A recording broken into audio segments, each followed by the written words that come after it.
এই পর্যায়ে আমাদের মাঝে কথা রাখবেন বিশিষ্ট শিশু বিশেষজ্ঞ, যিনি শিশু অধিকার নিয়ে দীর্ঘ 10 বছর ধরে কাজ করে যাচ্ছেন, শিশু অধিকার রক্ষা কমিটির সম্মানিত সিনিয়র সদস্য জনাব সেলিম উদ্দিন।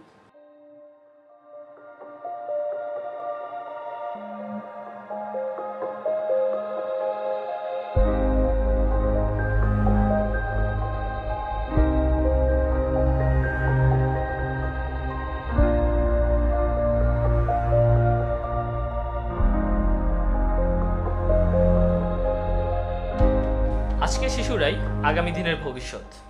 শিশু অধিকার রক্ষায় আমাদের খুব বেশি সচেষ্ট হতে হবে। এই যে আমার কথাই বলি, আমি দীর্ঘ 10টি বছর ধরে শিশুদের অধিকার নিয়ে কাজ করে যাচ্ছি, শিশুদের নির্যাতনের বিরুদ্ধে কঠোর আন্দোলন করে যাচ্ছি। আমি মনে করি